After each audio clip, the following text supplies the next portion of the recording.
Chapter 7. They were all silent, shrouded in a thick fog that turned everything white. Jerry was just a blurry figure in the mist before Jolene's eyes. She lifted Grace. I'm scared, Mommy. I know, sweetie. Jolene assured her. Everything is fine. However, as soon as she said it, the tearing down of trees could be heard all around them. Be careful. Colm yelled just as the shadow of a tall tree fell on the group, dividing it. Before they could get back together, another tree fell, and then another, dividing them even more, and everyone panicked. Everyone, hurry.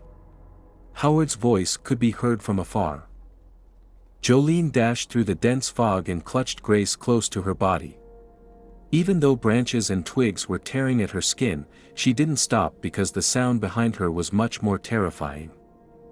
Trees fell and shook the ground as they got closer and closer. She had lost sight of the others during the chaos. She realized she was running in the wrong direction, but it was too late. They needed to get away from that thing. Her heart was pounding loudly in her chest. They ran blindly, the sound getting louder as she ran, but she didn't dare turn around. She only fell to her knees when her lungs seized up, and she couldn't take in any more oxygen. Grace yanked away from her mother's arm and attempted to help her up, but she was too heavy. She'd take a breather, gasping for air, and then run again. Mother, we have to get away. She begged. Be quiet, Grace. Her mother said once she had regained consciousness. Listen. Jolene said. The sound of falling trees was no longer audible. Only the wind could be heard quietly and smoothly from the tree's top. They enjoyed the silence for a while, but someone or something approached them before leaving. Jolene took Grace behind her back, ready to protect her no matter what happened to her. Jolene, Jerry shouted in the distance. Jerry, I'm here. When she saw the blurred figure emerge from the bushes, a wave of relief washed over her, and she dashed over to Jerry and hugged him, tears in her eyes. Jolene swooped into his open arms. Are you all right? Jerry said, clutching her close. Don't run away like that again, okay? Jerry said, a worried smile on his face. They'd gotten pretty close in the last few hours, and she suspected Jerry might want to get a little more intimate with her. Oh, and don't you? She muttered to herself. She could see Howard and Norm behind him as she hugged him. She could see the fear in their eyes. Their expressions said it all. They'd all seen it. Where are the others? She wondered after finishing with Jerry and wiping her eyes. We thought they were with you, Howard expressed concern for Colm. Jolene was aware. We were all swept up in the confusion and chaos. I'm sure Colm is fine, Jerry replied, putting his arm around Howard's shoulders. There was a deafening silence. Finally, Norm exclaimed, gasping for air, what the hell was that? No one had a response. No one had even a suggestion. After all, we all saw it, right? Norm continued, his eyes wild. They were all nodding. I don't have any reasonable answers, Howard admitted. It appeared to be demonic or supernatural. Come on, Howard, Jerry said, but even he couldn't deny what they'd seen. I'm not sure, Howard replied. Let us just sit here and wait for the others. I don't want to stay here, exclaimed Norm, his voice cracking. It'll be dark soon, Howard said, looking tiredly at the others. I don't know about you, but I don't want to walk through the forest at night. Silently, the others agreed. I'll get some wood for the fire, Jerry said as the others took their seats. Colm and the black pastor walked through the dense bushes a few miles away, having a heated argument. Listen to what I'm saying, exclaimed the black priest, desperate to keep up with Colm. We are in purgatory, being punished for our transgressions. Colm turned to respond. Can you tell me your name, Father? Father Franklin. All right, Father Franklin, tell me if this is purgatory, hell, or whatever. What brings you here? Colm was perplexed by Father Franklin's expression. "I'm not sure," he replied. Colm came to a halt and walked up to Father Franklin's face. "Well, maybe I know.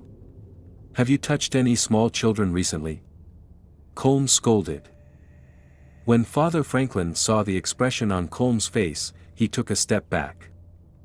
"How dare you, I'd never." Colm returned and began to walk. "Whatever, you're here with us now," he said as he vanished into the fog. Father Franklin paused for a moment to reflect. It can't be true. He had spent his entire life as a devout follower of God. Nonetheless, then again, he wondered. There had been that one time, he reminded himself, but what he had done had been for God. I'm sure he was disappointed with the outcome. But how could he have known?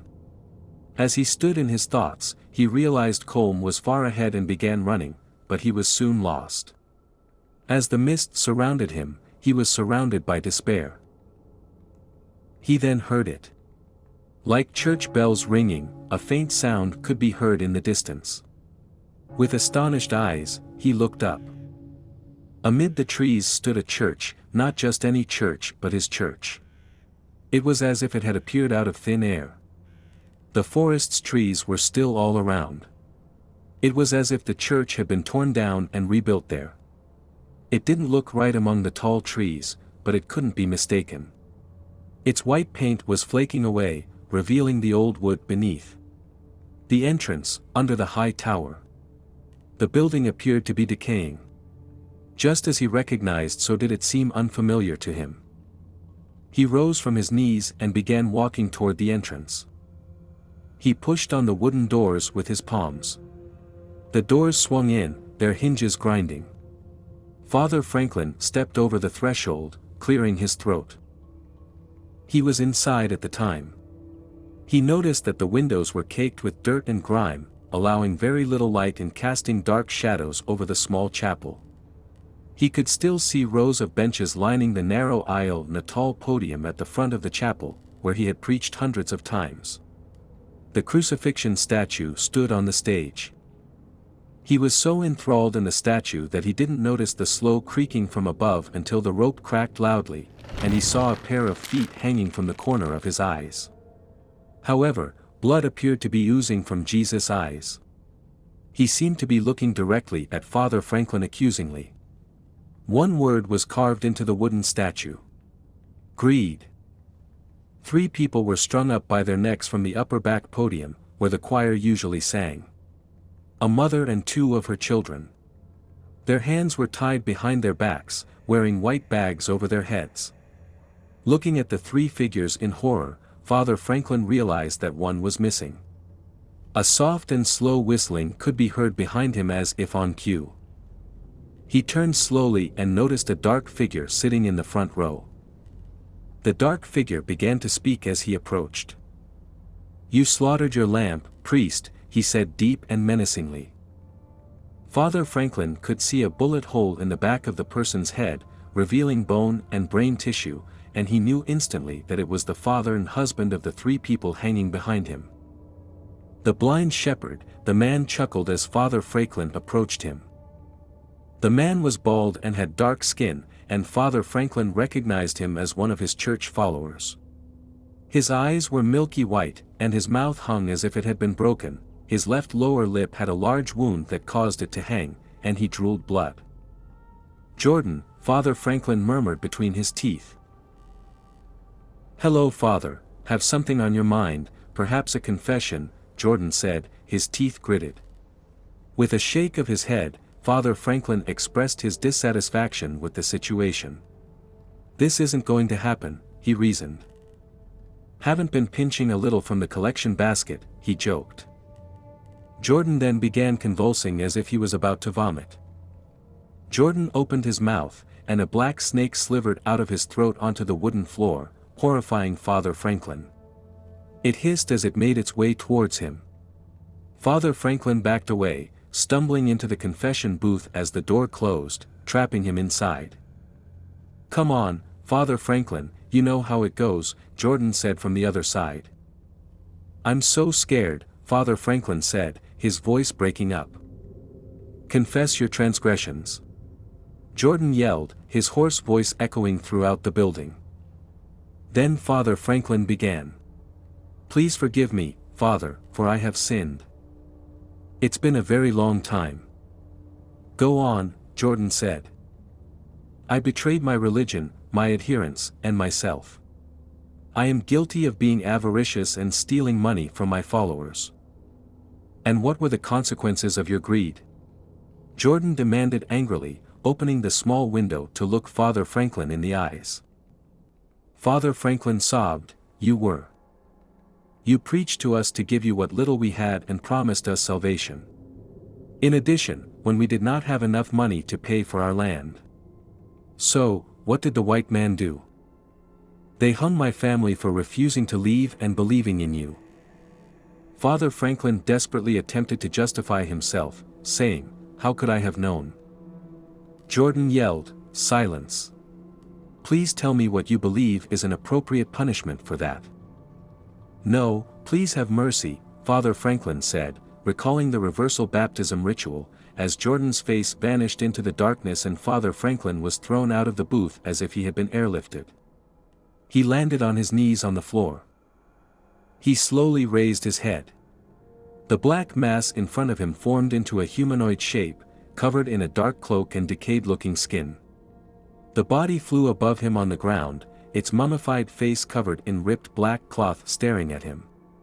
Father Franklin stood up, took out his wooden cross, his last hope, and began. Lord's Prayer, you in heaven. Hallowed be your name, he said, but his words fell apart as the figure approached. He cried, and then he felt it. The wooden floor collapsed around him as dark decaying bony arms rose, and before he knew it, the hands were on him, cold hands covering his face and pulling him from behind. He attempted to rip them apart, but it was too late.